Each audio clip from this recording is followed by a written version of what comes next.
नमस्कार दोस्तों, आज हम देखेंगे पांचवा पार्ट जीएसटी ऑडिट सीरीज का।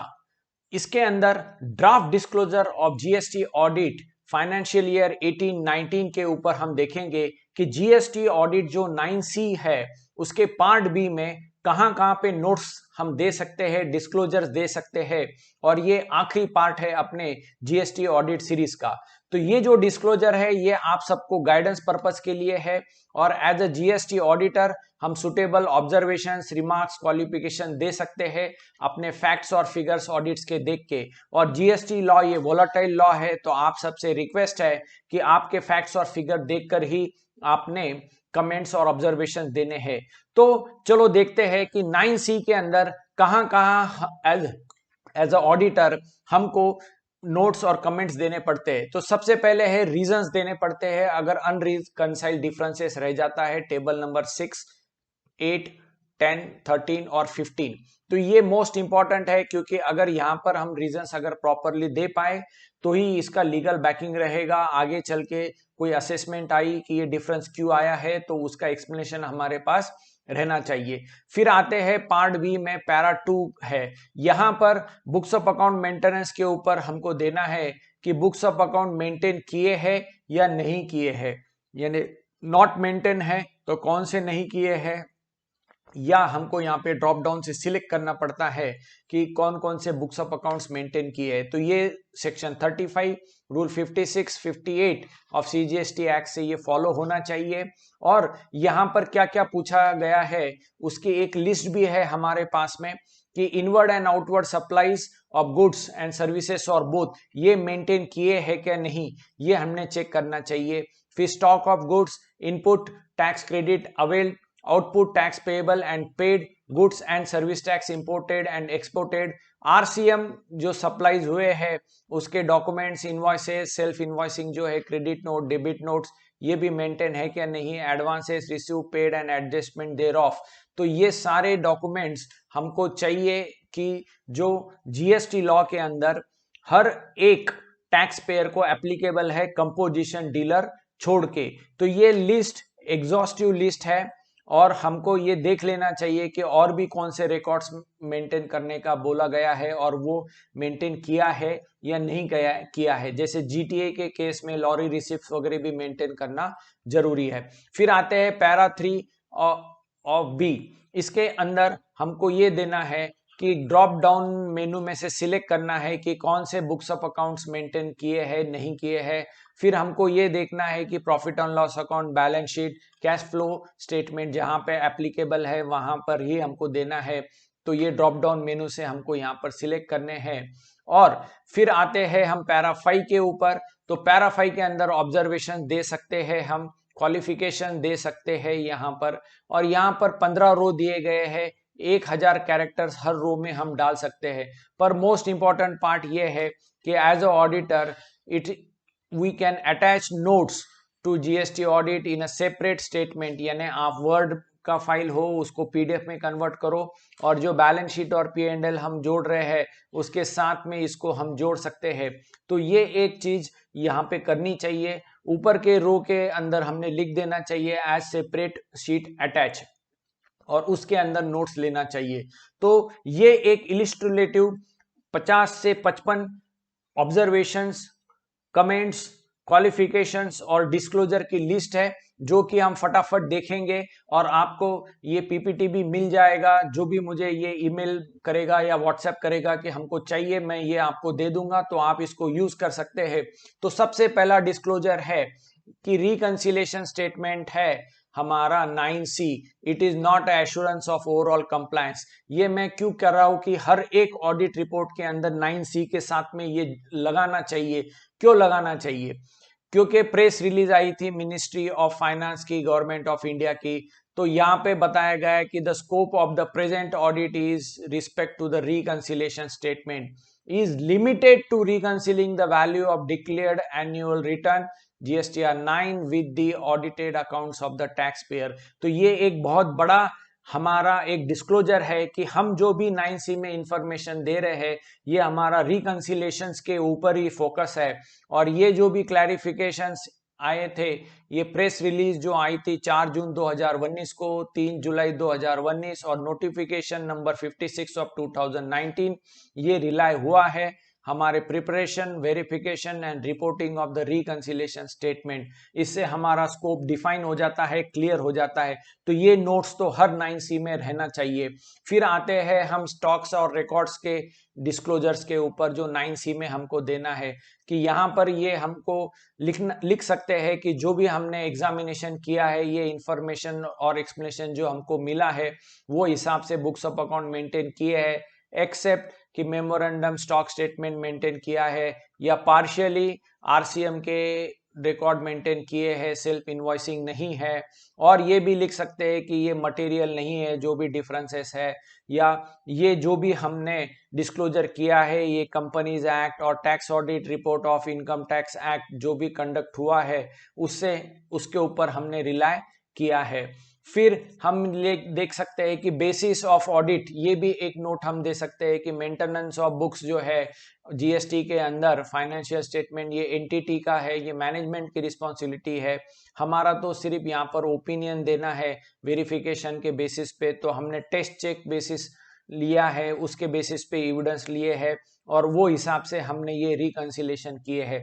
तो ऐसे अलग अलग डिस्क्लोजर्स आपको ये पीपीटी में मिलेंगे। मैं सारे 50-55 डिस्क्लोजर्स तो नहीं कवर करूंगा आज के इस सेशन में, हम सिर्फ ब्रशअप करेंगे कि इसमें क्या क्या है। जैसे फाइनेंशियल ईयर अगर किसी का बीच में स्टार्ट होता है तो उसके भी नोट्स है, किसी का बिजनेस क्लोज हो रहा है 18-19 में तो उसका भी हम यहाँ पर दे सकते हैं। Additional in place of business है, वो आरसी में नहीं लिया है पर उसका टर्नओवर कंसिडर किया है, तो वो डिस्क्लोजर नंबर 7 है। डिस्क्लोजर नंबर 8, मल्टी स्टेट का अगर कोई ऑडिट आप कर रहे हो तो आपको, जैसे महाराष्ट्र है, गुजरात है, आंध्रा है, आपको बैलेंस शीट तीनों स्टेट की मिल रही है, आप महाराष्ट्र का ऑडिट कर रहे हैं तो आपके पास सेपरेट ट्रायल बैलेंस है, वो बेसिस पे आपने ये सब डिस्क्लोजर किया है।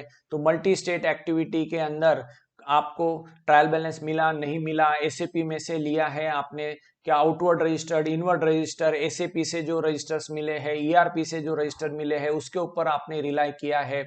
फिर ये हमने टेबल वाइज डिस्क्लोजर लिए है। अब टेबल नंबर 5 के ऊपर हमारा डिस्क्लोजर चल रहा है, unbilled revenue of the beginning of the year, unadjusted advances के ऊपर डिस्क्लोजर।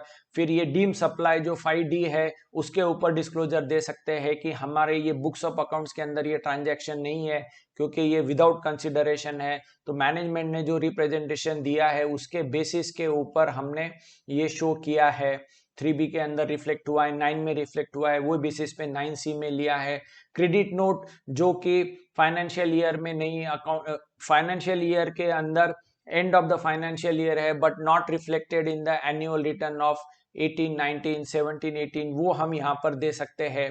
फिर यहाँ पर क्रेडिट नोट जो है जो 18, 19 में रिफ्लेक्ट नहीं हुई है, नेक्स्ट इसके अंदर अप्रैल से सितंबर में रिफ्लेक्ट हुई है, उसका भी डिस्क्लोजर है।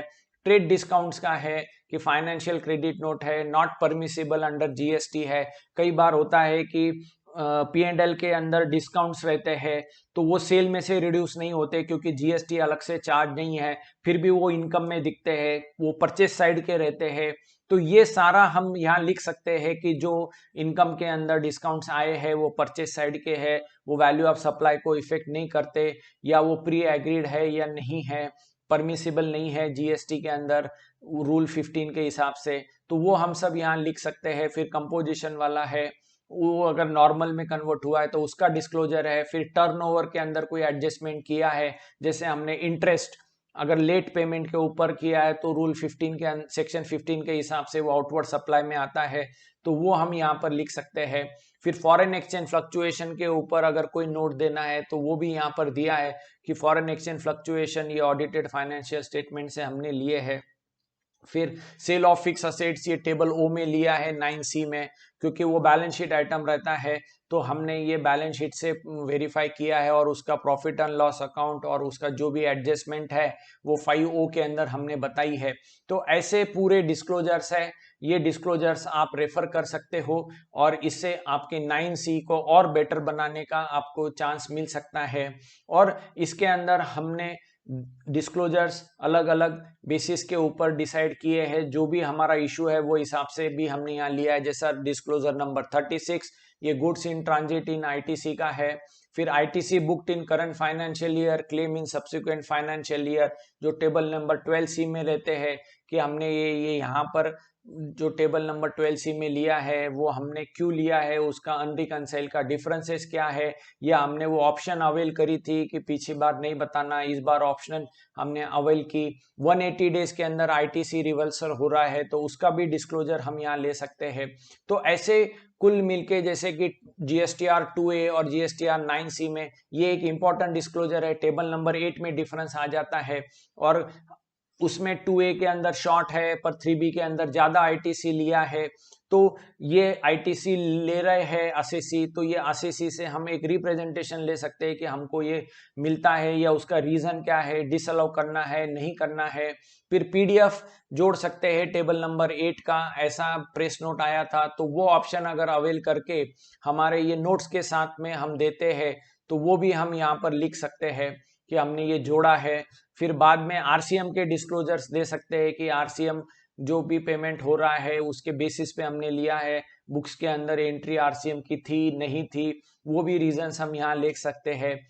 फिर बाद में बैलेंस शीट के अंदर क्या ट्रीटमेंट ली गई कैपिटल गुड्स के, इसके अंदर अकाउंटिंग स्टैंडर्ड 10 के हिसाब से कि हमने आईटीसी को नहीं कॉस्ट में इंक्लूड किया है, उसके ऊपर डेप्रिसिएशन भी नहीं लिया है। तो ये सब हम डिस्क्लोजर्स यहाँ पर बता सकते हैं। फिर एक important disclosure table GSTR 9 table number 9 का है कि टेबल नंबर 9 जो भी रहेगा उसके अंदर इस बार 18-19 में डिफरेंसेस मिलेंगे।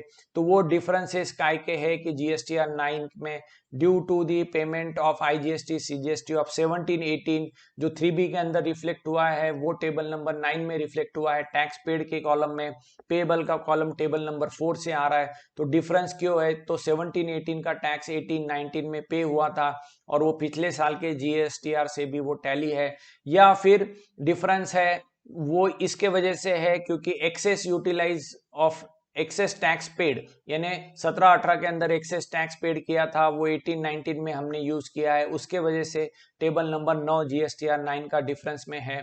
फिर ये नया आ सकता है कि ईवे बिल का आप लिख सकते हो कि रिकंसिलेशन हमको नहीं दिया है तो मटेरियल है नहीं मटेरियल है, क्योंकि ये 18-19 के लिए स्पेशल डिस्क्लोजर आया है। फिर टीडीएस भी आया है 18-19 में, तो वो आप बोल सकते हो कि भाई इतना टीडीएस डिडक्ट हुआ था रेसिपिएंट पार्टी यानी गवर्नमेंट ने, और वो रिफ्लेक्ट नहीं हुआ इलेक्ट्रॉनिक कैश लेजर में 18-19 में, तो हमने उसको आईटीसी में नहीं लिया क्योंकि सामने वाले ने GSTR 7 फाइल नहीं किया, उसका हमने क्रेडिट नहीं लिया। और हमने इसको 19-20 में क्रेडिट लिया है क्योंकि हमारे इलेक्ट्रॉनिक क्रेडिट कैश लेजर के अंदर तब रिफ्लेक्ट हुआ। तो ये ऐसे डिफरेंट डिस्क्लोजर आपके फैक्ट्स और फिगर के हिसाब से आप दे सकते हो। तो मैंने सिर्फ आपको ये एक ब्रशअप करके बताया है कि ये प्रेजेंटेशन में हम इतने डिस्क्लोजर लेंगे, और मेरी रिक्वेस्ट है आपको कि आपके कोई भी सजेशंस हो नए डिस्क्लोजर्स है तो मुझे भी भेजिए, मैं ये वर्जन अपडेट करके सबको सर्कुलेट करूंगा। और ये मेरा ईमेल आईडी है fca.umesh.sharma@gmail.com। व्हाट्सएप के ऊपर आप सीए हो ग्रुप ज्वाइन करना चाहते हो तो इस नंबर पे आप मैसेज दे सकते हो। और ये सारे वीडियो जो है part 1, part 2, part 3, part 4, part 5 of GST audit series, यानी पहले हमने 12 केस स्टडीज आउटवर्ड सप्लाईज की, 12 केस स्टडीज इनवर्ड सप्लाईज की, 6 केस स्टडीज आरसीएम की, फिर how to tally 9 GSTR 9 in one go, वो भी हमने वीडियो देखा। और ये 5वां वीडियो नोट्स का है, तो ये भी आप देख सकते हो, इसका यूज कर सकते हो। ये कर नीति के यूट्यूब चैनल के ऊपर सारे मिलेंगे आपको, तो देखते रहिए कर नीति का यूट्यूब चैनल। Thank you.